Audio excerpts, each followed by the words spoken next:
자, 오늘 본문은 이제 예수님께서 베드로를 부르시는 장면이 나오지요. 근데 이 베드로를 부르시는 것에 대해서 사복음서는 조금씩 다르게 설명하고 있습니다. 근데 오늘 이 퍼즐을 좀 우리가 맞추어 갈 필요가 있다고 생각을 하는데, 먼저 우리 요한복음에 따르면 이 베드로의 형제 안드레가 있는데, 이 안드레는 종교심이 굉장히 많았어요.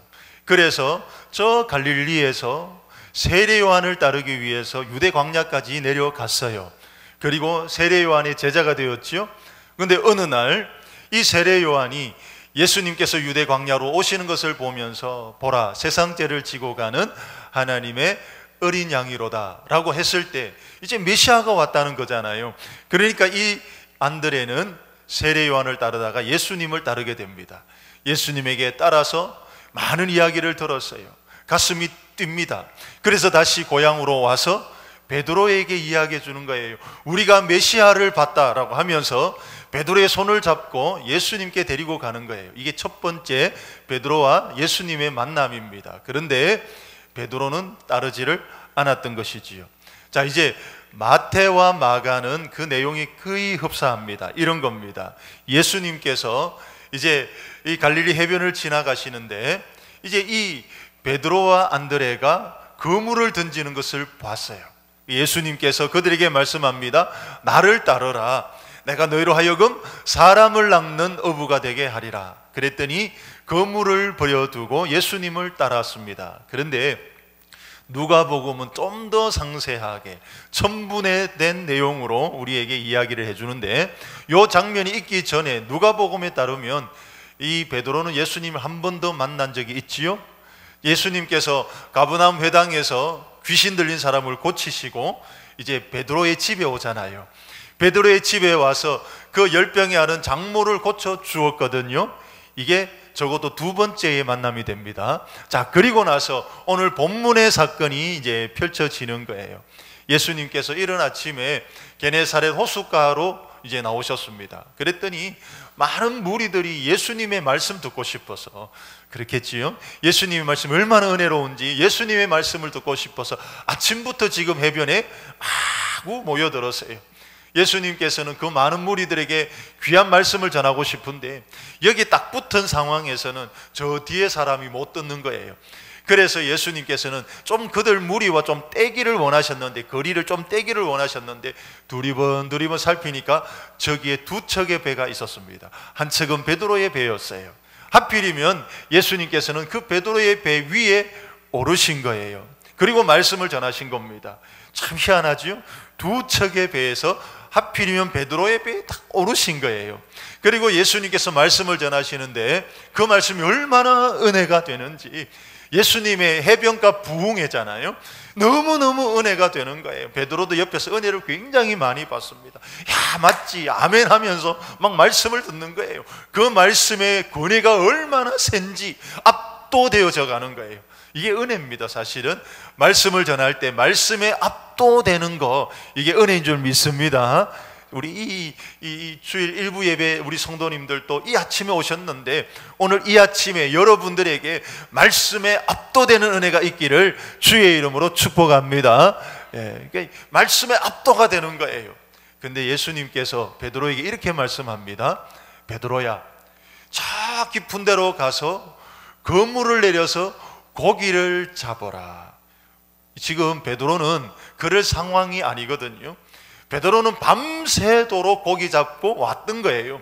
이 갈릴리의 좁은 밤에만 이루어지기 때문에 밤새도록 바다 위에 있었던 사람이 얼마나 피곤하겠습니까?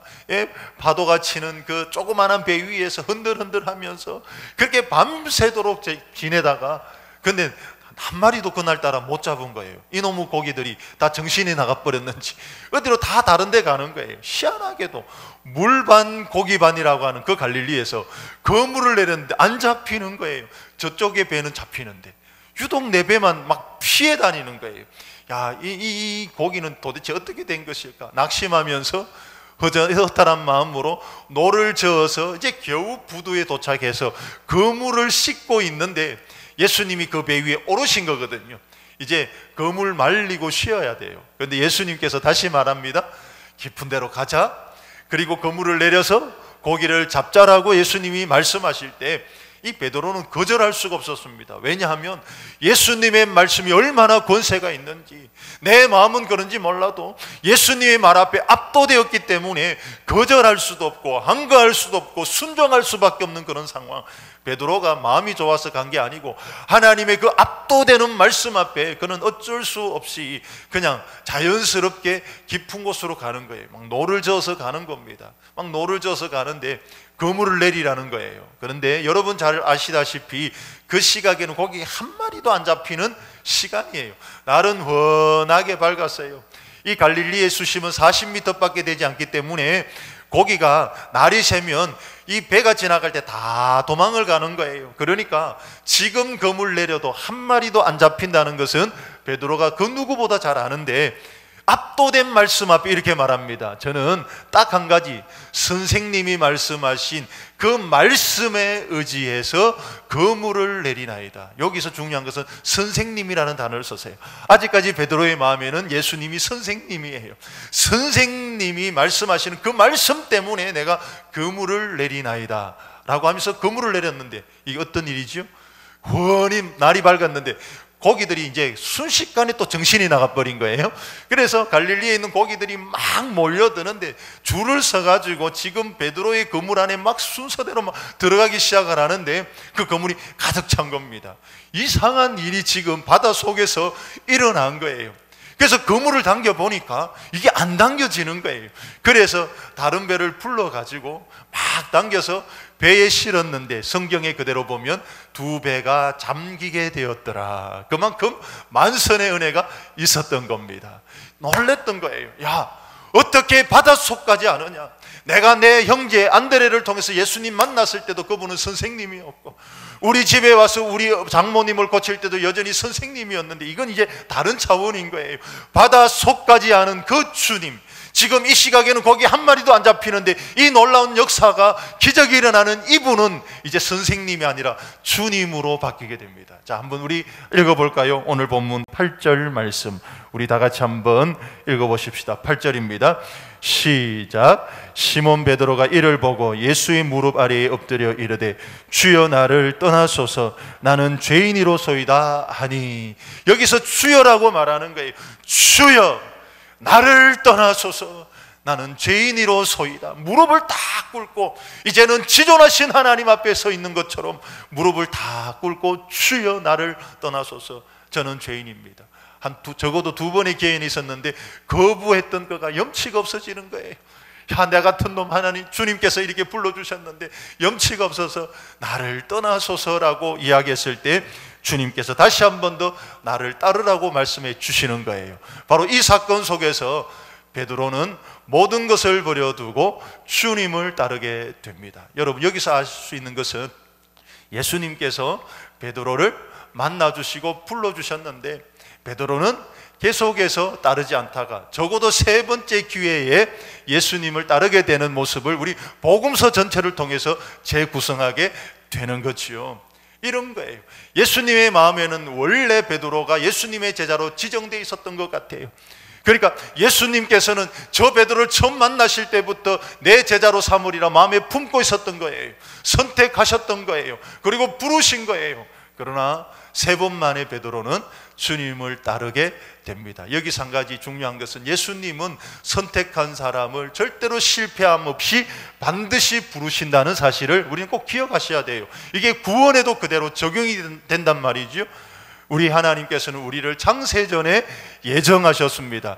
우리를 선택하셨습니다. 그래서 우리를 콜링하시는 겁니다. 그런데 우리는 때로는 하나님 앞에 거절할 때가 있고 딴 데로 세워갈 때도 있고 도망갈 때도 있어요. 그런데 여러분, 중요한 것은 뭐냐면은 내가 어찌하든지 간에 하나님은 선택한 그 사람을 반드시 실패함 없이 부르셔서 구원의 자리에 이르게 하시고 또한 사명의 자리까지 이르게 하신다는 그 주님의 주권적인 은혜가 있다는 사실을 여러분 기억하셔야 됩니다. 여러분, 우리가 이렇게 앉았으나 내가 마음이 좋아서, 내가 선해서, 내가 뭔가를 택했기 때문에 이 자리에 온 것이 아니고 알고 보니까 하나님의 주권적인 선택과 주권적인 부르심 속에서 우리는 이 자리에 있게 된 것을 확실하게 믿습니다. 자, 이것이 하나님의 크나큰 은혜라는 거예요. 하나님은 선택한 그 사람 반드시 실패함 없이 구원의 자리로, 사명의 자리로 부르신다는 것 우리는 꼭 기억할 필요가 있습니다. 오늘 이제 이렇게 해서 베드로가 주님 앞에 부름을 받았어요. 그런데 요한복음에 보면은 예수님께서 베드로가 예수님을 따를 때 이름을 지어줍니다. 이제 너는 앞으로 게바라 해라. 원래 베드로의 이름은 시몬이었어요. 근데 시몬인데 예수님께서 처음 이제 부르실 때, 따를 때 게바라고 해준 거예요.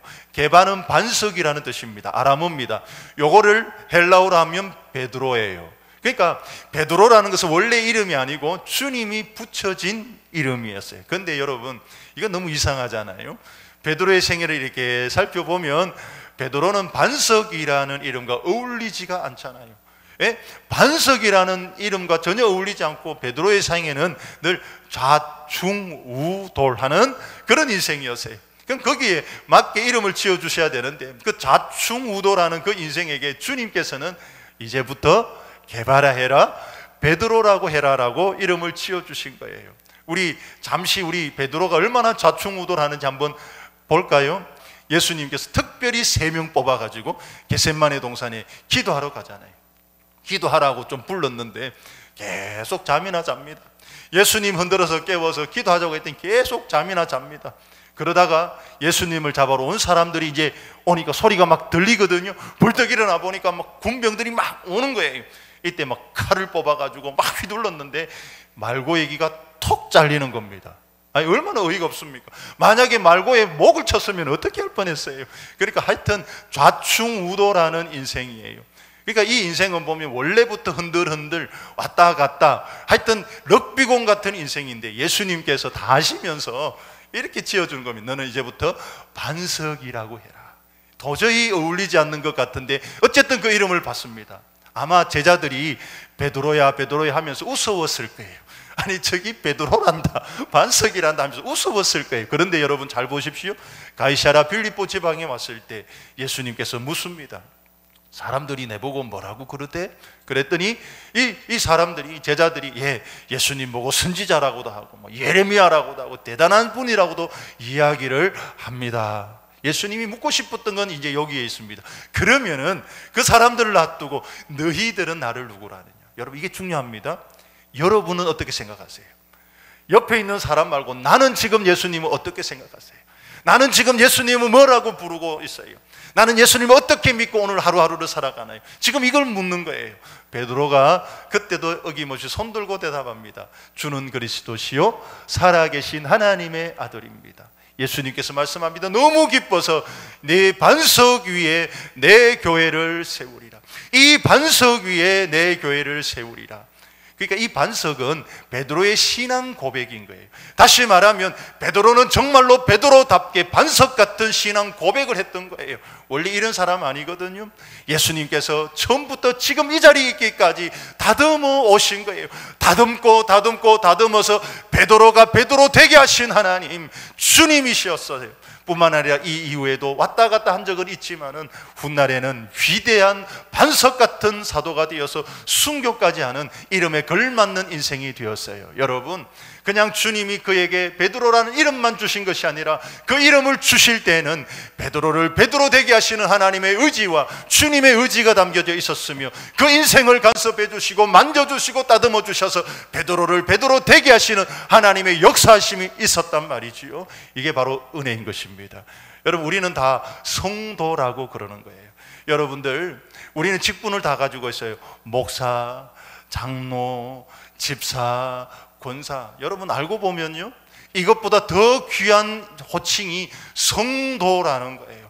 거룩한 하나님의 물이라는 거예요. 이것은 그 어떤 것으로 바꿀 수 없는 귀한 이름이라는 거예요. 여러분, 그런데 우리는 그 성도라는 이름을 입었어요. 왜지요? 우리가 거룩해서요? 아니지요? 예수님의 보혈의 피로 우리를 씻어주셨기 때문에 성도가 된 거예요. 그러나 여러분, 우리를 성도되게 하셨을 뿐만 아니라 이제는 성도다웁게 그 이후로 만들어 가시는 하나님의 섭리가 있습니다. 여러분, 올 한 해 우리 6개월 지나왔습니다. 이 6개월 지나오는 동안에도 하나님 우리 인생에 파고들어 오셔서 우리를 따듬으신 거예요. 우리를 만져주신 거예요. 그래서 지금 여기에 있는 거예요. 내가 처음에 예수 믿을 때 얼마나 우둘두둘한 게 많았다고요. 얼마나 믿음이 적었다고요. 뭐만 하나 보면 우리는 막 마음이 흔들리고 믿음이 흔들렸던 그런 인생인데, 지나고 보니까 이만큼 믿음이 자란 것이 하나님의 은혜인 줄 믿습니다. 여러분, 하나님께서는 베드로를 베드로 되게 하셨을 뿐만 아니라 나를 나 되게 하셔서 지금 여기까지 이르게 한 거예요. 그러나 여러분, 때로 옆에 사람 보면은 실망할 때 있죠. 아니, 예수 저래 오래 믿었는데 왜 안 변하노? 네? 아니, 예수 저래 믿었는데 왜 아직도 저 성격이? 여러분, 그거 너무 실망하지 마세요. 우리는 지금 진행 중이에요.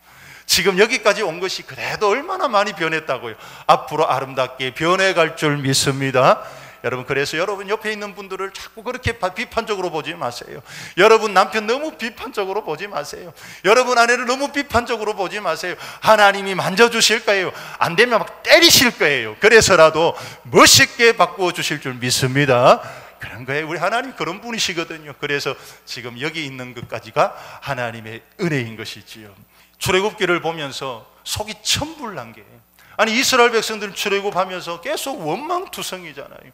아니 그 사람들은 원망이 전공도 아닌데 학교에서 원망을 배웠는지 막 원망을 얼마나 잘하는지, 홍해 만나면 원망하고, 물 없으면 원망하고, 그리고 또 먹을 것 없으면 원망하고, 또 하여튼 간에 뭐 하여튼 고기 없으면 원망하고, 원망투성입니다. 그런데 제가요 진짜 그 시나이 반도를 여러 번 지나와 봤어요.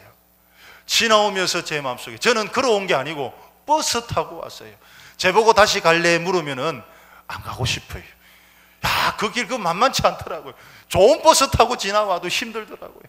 야, 그런데 이스라엘 백성들은 걸어서 이 뜨거운 이 광야를 어떻게 40년 동안 지나왔을까? 아마 내가 거기 있었으면은 원망 10번 아니라 수십 번도 더 했겠다, 이런 생각이 들어요. 여러분 그렇지 않나요? 여러분 인생을 한 6개월만 잘라서 한번 보십시다. 홍해라는 문제 만났어요. 원망이 막 튀어나왔어요. 물 없으면 물 없다고 원망 튀어나왔어요. 아니 먹을 거 줬는데 고기 안 준다고 또 원망이 막 튀어나오는 거예요. 여러분, 이게 우리의 모습이에요. 우린 똑같이 연약한 인생이라고요. 그런 인생을 하나님 보실 때 얼마나 속에서 천불이 나겠어요. 그런데 하나님은 포기하지 않고 그동안에 우리를 붙잡으시고 지금까지 다듬고 다듬어서 여기까지 온 겁니다. 이것이 저는 하나님이 그 어떤 은혜보다도 크신 은혜라고 확실하게 믿습니다. 이 은혜에 감사할 수 있는 여러분 되시기를 주의 이름 간절히 축원합니다. 그리고 사도행전 12장에 보면 이 베드로가 참 또 재미있게 나타나는데, 이제 헤롯 아그리파 1세, 그 사도행전에는 그냥 헤롯이라고 나오는데 정확하게는 헤롯 아그리파 1세, 요 1세가 등극하면서 유대인들이 좋아하는 일을 해줘야 되겠다 싶어서 찾아본 게 예수 믿는 사람을 죽이는 거였어요. 야고보 사도를 잡아가지고 목을 날려버렸습니다. 근데 유대인들이 너무너무 좋아하는 거예요. 야, 이거구나, 요거구나. 그리스도인들 잡아서 죽이면 인기가 폭발하는구나, 유대인들이 제일 좋아하는구나 싶어서 이제 수제자 한 명을 또 체포를 합니다. 베드로였어요. 베드로를 잡아서 야고보처럼 죽이려고 계획을 세운 거예요. 4명의 군사가 4패로 나누어서 철저하게 베드로를 지키고 있습니다. 그리고 죽이기 전날 밤에는 2명의 군사 사이에 착고를 채워서 베드로를 딱 놔두고 도망 못 가도록 딱 그렇게 지키게 하고 놔둔 거예요. 근데 이렇게 한밤중에 이제 천사가 나타나서 베드로를 구출하는데, 아니 베드로를 깨웁니다. 여러분, 이 상황 속에서 생각해 보세요. 지금 양옆에 군사가 있다고요. 지금 내일이면 죽게 된다고요. 베드로의 목이 달아난다고요. 그러면 어떻게 깨워야 돼요? 안 들키게 살짝이 빨리 일어나라, 이렇게 이야기해야 되는데 성경에 보면은 쳐서 깨웁니다. 여러분, 베드로가 얼마나 잠이 깊이 들었으면 쳐서 깨우는 거예요. 근데 이 친다는 단어가 어디 나오느냐 하면은 베드로가 말고의 귀를 칠 때 그 단어가 똑같은 단어예요. 그러니까 얼마나 세게 베드로를 쳤겠어요. 막 발로 쳤든지 막 하여튼 흔들어 깨웠겠죠. 그제서야 일어나는 거예요. 여러분, 이게 이해가 됐어요? 내일 죽어요. 내일 내 목이 달아난다고요. 이게 실제 상황이라고요. 근데 지금 베드로는 그 전날 밤에 그렇게 잠을 자는데 그냥 살짝이 잔 게 아니고 깊이 푹 잠들었던 겁니다. 어떻게 그렇게 잘 수 있는지 아무것도 설명이 안 되지만 딱 한 가지, 얼마나 마음에 평안을 주시는지, 하나님께서 얼마나 마음에 평안을 주시는지, 내일 내 눈앞에 죽음이 있고 순교가 눈앞에 있지만은 하나님께서 얼마나 마음에 평안을 주시는지 위로 나리시는 평강 때문에 베드로는 칠 때까지 모를 만큼 푹 잠에 빠졌던 겁니다. 여러분, 그런데 이것이 베드로의 사건만이 아니고 우리가 예수를 믿는 우리 모두의 사건이죠. 예수를 믿는 우리들에게 성령을 주셔서 얼마나 평안을 주시는지, 여러분 그런 경험 다 있으시죠? 문제가 지금 앞에 있다고요. 그런데 마음이 너무너무 평안하고, 저기서는 와글와글거리면서 나를 삼키듯이 덤벼들지만은 내가 얼마나 마음이 평안한지 그거 설명할 수가 없는 거예요. 그것은 인간이 주는 평안이 아니고 세상에서 솟아나는 평안이 아니라 위로부터 나리시는 하나님의 평강이 나에게 임한 줄 믿습니다. 그 역사는 지금까지 나에게 진행되었고 앞으로도 천국 갈 때까지 성령 하나님께서 내게 평안을 주실 거예요. 세상에서 줄 수 없는 평안을 주실 거예요. 제가 이스라엘 살 때, 여러분들 이스라엘은 지진이 많은 곳입니다. 우리가 이제 최근에 지진을 많이 겪으니까 지진의 두려움을 알게 되지만은 이스라엘은 크고 작은 지진이 1년 중에 엄청나게 많이 일어나는 지역입니다. 제가 이스라엘에 처음 가서 보니까 집에 딱 소파에 앉았는데 내 눈앞에서 하얀 벽 기둥이 S자로 진짜로 굽는 거예요. 저는 놀랐어요. 이것이 실제 상황이었습니다. 그냥 흔들리는 게 아니고요, 벽이 S자가 되는 거예요. 내가 뭘 봤지? 깜짝 놀라서 집 밖으로 막 우리 가족들 다 뒤로 뛰쳐나갔습니다. 살아야 되니까. 아무도 없어요. 우리 가족 4명만 딱 밖에 나와 있는 거예요. 아니 이게 왜 이렇지? 사람들 왜 이렇게 지진이란 집안에 다 있지? 나중에 안 겁니다. 이스라엘은 집을 지을 때 방공호가 다 있어요. 지하에도 있고 아니면 한 방이 방공호가 될 수 있어요. 무조건 그게 있어야 건축 허가가 나는 거예요. 근데 어떤 집에 가보면은 한 방에 문이, 철문이 이렇게 두꺼워요. 야, 이 집의 방문이 왜 이렇게 두꺼울까? 알고 보니까 그 방이 쫙 라인이 방공호였어요. 근데 말이 그거였습니다. 미사일을 폭격해도 그거는 안 무너지는 거예요. 그만큼 튼튼해. 지진이 아무리 세도 그거는 안 무너지는 거예요. 그래서 아주 안전하게 지어진 집이 이스라엘 집입니다. 그걸 제가 알았어요. 그 다음부터 지진이라도 안 무서웠어요. 거기만 들어가면 안전하다는 것을 아니까. 거기가 나의 피난처였어요. 여러분, 우리 하나님은 그 방공호보다 더 튼튼하신 전능하신 하나님인데, 우리는 그분에 가면 피하면 어떤 인생의 지진이 일어나도 쓰나미가 밀려와도 안전하다는 거 우리 알고 있는데, 여러분 이 사실을 믿으세요? 그리고 여러분 분명히 기억하십시오. 우리는 하나님의 자녀입니다. 하나님은 나를 너무너무 사랑하십니다. 나를 안전하게 지켜주실 것입니다. 보호해 주실 거예요. 하나님은 날마다 우리에게 평강을 주실 거예요. 여러분 오늘 말씀을 맺을까요? 하나님 우리를 선택하시고 실패함 없이 우리를 구원의 자리에 이르게 하셨습니다. 뿐만 아니라 지금까지 우리 인생을 너무너무 아름답게 가꾸어 오셨어요. 그리고 가꾸어질 겁니다. 그리고 하나님은 성령을 통해서 우리에게 평강을 주셨고 앞으로도 평강을 주실 거예요. 지금 이 자리에 있는 것 자체가 하나님의 은혜인 줄 믿습니다. 그래서 맥주절 감사 아침에 우리 지난 시간을 돌아보면 이 은혜가 있었기에 다시 한 번 더 이 은혜를 발견하시고 감사가 충만하시고 여러분의 신앙은 진지하게, 삶은 기쁘게 살아가시는 여러분 다 되시기를 주님의 이름으로 간절히 축원합니다.